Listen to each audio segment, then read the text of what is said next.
From eating apple slices soaked in sweat to public wedding consummations and divorce by combat, the medieval dating world couldn't have been more bizarre, or could it?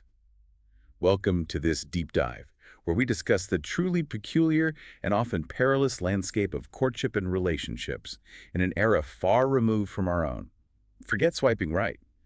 Imagine navigating a world where your marriage was a business deal, your private life was scrutinized by the church, public shaming rituals were a real threat, and love might involve dubious potions with dangerous consequences. We're about to uncover just how strange and risky finding a partner was. All right, settle in because, yeah, if you thought finding a date today was complicated, you really haven't heard anything yet. We're going to pull back the curtain on what getting hitched or, even just liking someone actually meant back then. Okay, so let's start at the beginning. Yeah. When we picture medieval relationships, maybe it's knights and ladies, but the reality sounds, well, a lot more practical, maybe a bit less romantic. Oh, much less romantic for sure, at least at the start. For most people, especially the nobility, marriage wasn't really about finding your soulmate. It was fundamentally a business deal. Right, a transaction. Exactly. Families used it to join forces, get more power, land, wealth. It was all strategy, Yeah. not necessarily feelings. And if you were part of that world, especially if you were a woman, you often had like almost no say. You were just a piece on the board. Pretty much. And marriage is arranged when you were incredibly young. We're talking girls maybe 12, boys 14. 12, wow. Yeah, that feels really young compared to now. It definitely is.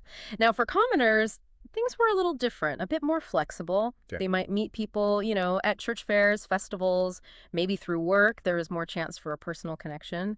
But still, practical stuff was key. Could you run a stable household together? Did you both have useful skills? Was there a dowry? That often mattered more than finding the one. So, less about grand romantic gestures, more about like balancing the household budget. You got it. But what's truly wild, I think, is how little was actually required to get married for a long time. It sounds almost shockingly casual. Really? So, Well, for centuries, you didn't need a church or a priest or witnesses or even your parents, okay? If two people just said the words, I marry you and I marry you too, boom, they were legally married. like that.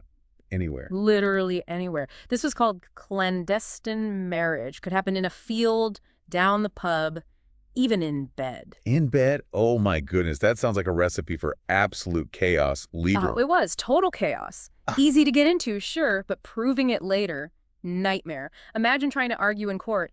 But he promised me. We said the words in the tavern. Yeah, I can see the problem. The church obviously wasn't thrilled. They tried to step in around the 12th century, called marriage a sacrament, said ideally a priest should be there, but legally speaking, that mutual consent, still the most important thing, saying the verba de presenti, words meaning I marry you now, that instantly sealed the deal. And wasn't there another way?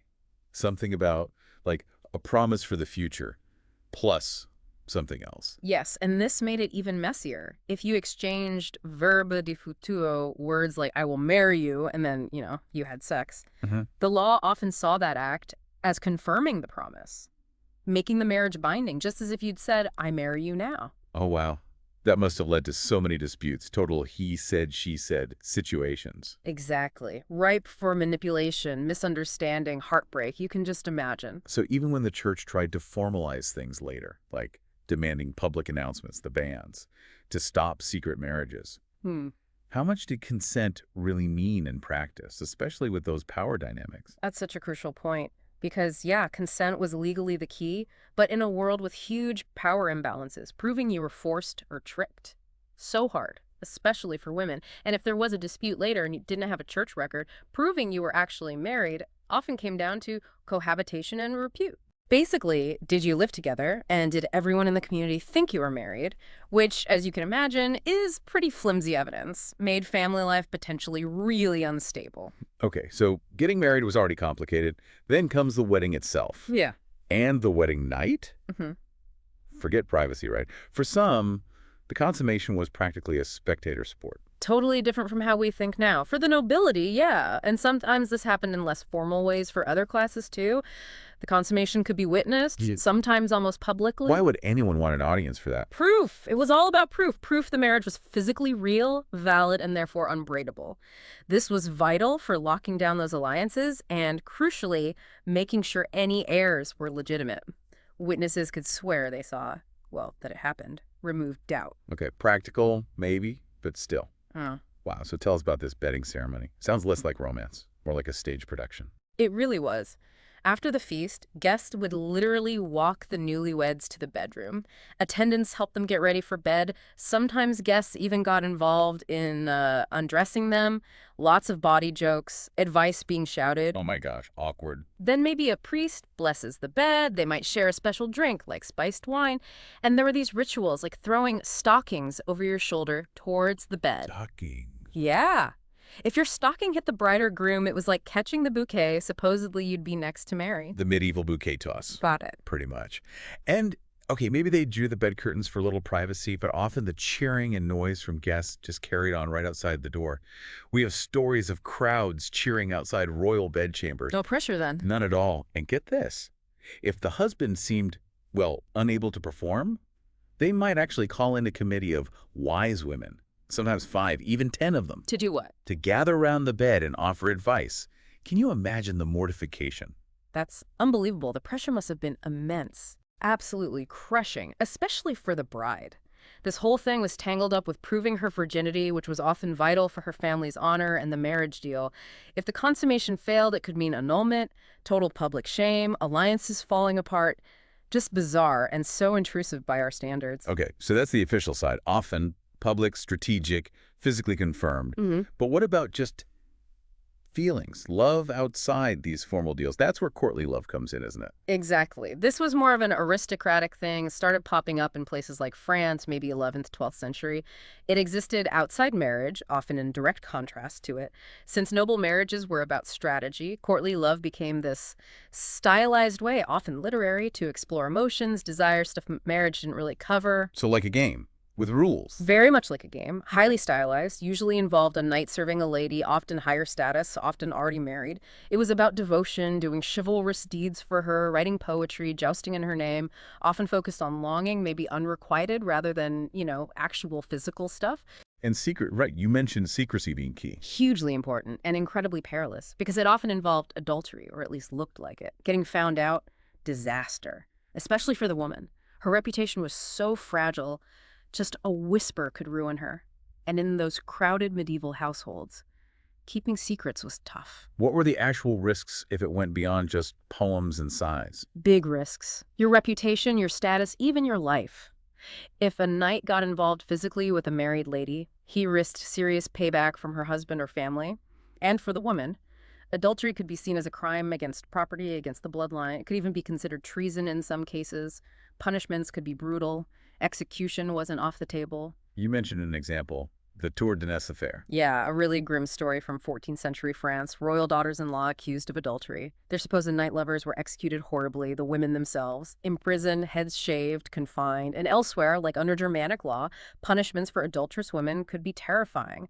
Public stripping, flogging, shaving, even death. So this whole courtly love thing, was it real life or just stories and poems? That's the big debate. Some historians think it was mostly literature, a fantasy.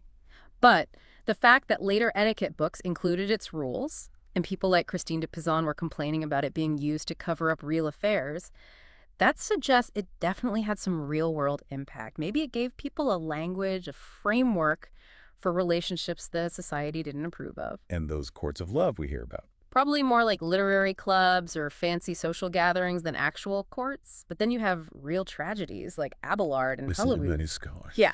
12th century, there's secret love, secret marriage, pregnancy. It ended brutally. He was castrated. It shows that intense forbidden love with devastating consequences definitely happened. Wow. Okay, so you have these two extremes. The strategic marriage, maybe arranged when you're 12, versus the super risky, potentially deadly game of courtly love. Yeah. All right. Audience question time. Given the choice, which side of medieval romance would you rather deal with? The business deal marriage or the dangerous game of courtly love? Let us know what you think in the comments. Oof, tough one. For me. While the arranged marriage sounds awful for personal freedom, the sheer terror of courtly love gone wrong, the public execution, the ruin. Especially for the woman, that feels worse. More immediately dangerous. See, I don't know. That feeling of having zero control over your life, being basically property in a deal from childhood. That kind of lifelong powerlessness feels like its own kind of terror. Maybe worse than the quick, sharp danger of courtly love. Depends on your priorities, I guess. True, depends on your perspective. And yeah, status made a huge difference. But okay, moving away from the fancy courtly stuff. What about just regular folks trying to have a secret relationship? That was also a total minefield. I bet. Smaller communities, everyone knows everyone's business. Exactly. Reputation was everything. You had situations where people lived and worked really close together. Apprentices, servants, farmhands. Temptation was right there. Now, if the families approved, things might move towards a formal courtship, maybe some simple public gifts exchanged. But anything kept secret, or between people of really different social standing, that was frowned upon. Big time. Potential trouble brewing. And especially risky for the woman's reputation again. Always. You see it in old English ballads, warnings about knaves tricking fair maids, that line between flirting and something more serious, so dangerous for her future. Because if an unsanctioned relationship led to pregnancy outside marriage, the consequences were just devastating. Ostracism. Losing your job. All of that. Intense social stigma for both the mother and the child. And the man. He could just deny it, disappear, no accountability. And this could lead women to, well, desperate measures. Tragically, yes. The pressure was immense. No support. Social ruin looming. Infanticide was, sadly, a known response. Killing the baby to avoid the shame, the poverty, the impossible future. It was often a hidden crime, hard to prosecute unless someone talked. Later on, laws got harsher, criminalizing illegitimacy itself, which perversely just punished the desperate women even more severely: prison, whipping, even execution. That's incredibly bleak, just highlights the vulnerability. So amidst all this danger and secrecy, how did people even show they were interested? Were there like special signals, love tokens? Yes, tokens were super important. A way to express feelings often coded when being direct was just too risky. Much more than just random gifts. Like what? What kind of things? All sorts. Brooches were common, relatively safe. Gold, silver, maybe gems. They were useful, valuable. Designs like clasped hands or hearts were really popular. Archaeologists find loads of them. Rings, too, obviously. Big symbols of affection, betrothal. Could be fancy metal or cheaper stuff like bone or glass, often engraved on little messages. Secret messages. Sometimes inside the band. Worn on the third finger, left hand thought to connect to the heart. If you couldn't afford big gifts, there were miniatures, tiny versions of expensive things like purses or hats, cheap, easy to hide, good for secret promises, and knights. They got favors from ladies at tournaments. Right, you mentioned that. Scarves, ribbons. Exactly. Sleeves, handkerchiefs, the lady gives it, the knight wears it publicly, big declaration, often handmade, might even carry her scent. Even everyday items could be tokens. Totally. Belts engraved with symbols or amor, even spurs. We found one from a battlefield engraved in "Loyal Love All My Heart." Little carved boxes were popular too for holding trinkets, jewelry, maybe a lock of hair. And then you have the Welsh love spoons. Ah, yes, the spoons. Unique Welsh thing, really took off maybe 17th century, but older roots. A guy carves this super ornate wooden spoon for a woman. The skill showed his dedication, and the carvings meant things: hearts for love, keys for security, chains for togetherness, maybe kids. And if she accepted it. That meant she liked him back. Open to courtship, maybe marriage. She'd hang it up proudly in the house. Written notes must have been powerful too, even if not everyone can read. Hugely powerful. We've got amazing examples, like Marjorie Bruce's Valentine letter to John Paston in 1477, basically saying, "Marry me already, even if the dowry's tricky." A woman actively going after her man in writing. Or even earlier, those 12th century Bavarian letters between a woman and some guy called H. Really eloquent, showing deep feelings. But just like the secret affairs, secret tokens could get you into trouble. Oh, yeah. If disapproving family found a secret gift or letter, scandal. Accusations of impropriety could even lead to violence. And tokens sometimes blurred the line with love magic, the idea you could enchant an object or use herbs or even like body parts to make someone love you. That sounds dangerous. Very. Giving someone an apple with runes might seem innocent, but if things went sour, you could suddenly be accused of witchcraft, of forcing love through magic. Especially later on, that was incredibly risky. Just trying to show affection could backfire spectacularly. Okay, switching gears slightly. Tournaments, you mentioned them as places for favors. Were they big courtship arenas too? Oh, absolutely. Far more than just guys hitting each other with sticks. They were huge social events, grand celebrations, politics, everything. Prime spot for the elite to meet and, yeah, court each other. The whole spectacle must have helped set the mood. Totally.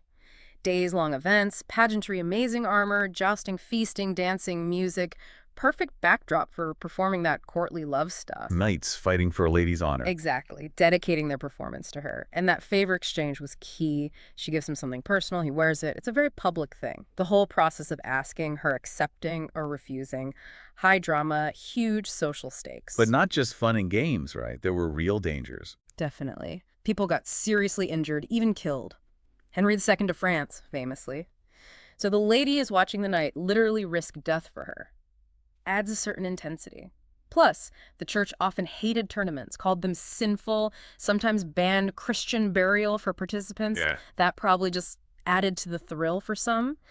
And all that public display, it fueled jealousy, political intrigue. There are stories of tournament accidents maybe being arranged by rivals or jealous husbands. Even cheating happened. So a real mix of sport, romance, social climbing, and serious risk. Yeah, a high-stakes game for your reputation, your fortune, and maybe your heart. But okay, beyond the elite games, there were some just plain weird local customs for showing interest. Weird how, okay, hit me with the strangest ones. All right, brace yourself. The armpit apple. Armpit. Apple. Rural custom, parts of Europe. A woman puts a slice of apple in her armpit, dances around, gets it nice and infused, Oh, no. then offers the sweat-soaked slice to the guy she likes. If he takes a bite, he's interested. If not, rejection. Okay, that's something definitely not hygienic. Not by our standards. The idea was like natural scent as an attractant. Then later, over in Puritan New England, you had the courting stick. A stick. A long, hollow wooden tube, maybe 6, 8 feet long. Young couple wants to talk privately but has to stay in the room with family chaperoning. They sit far apart and whisper through the tube. Wow. So romantic. Muffled secrets through a giant straw. Ensures propriety, no touching. But yeah, it must have been awkward.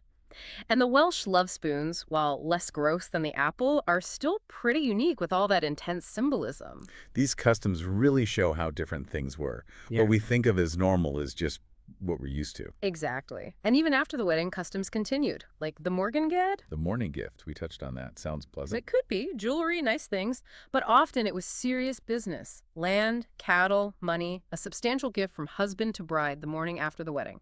Specifically linked often to the consummation. Why was it such a big deal? Financial security for her? It was hers, separate from his stuff. Protected her if he died or if they split up somehow. Gave her status, independence. And definitely tied to the wedding night itself. Often controversially so. Sometimes called premium pudoris, the price or reward for chastity. Basically, a payment acknowledging her virginity, proven by the consummation, giving it publicly cemented the marriage, showed it was physically done. Sometimes there were even legal documents involved, like a deed, to make it official. So romance, law, economics, all wrapped up in that first morning. Wild.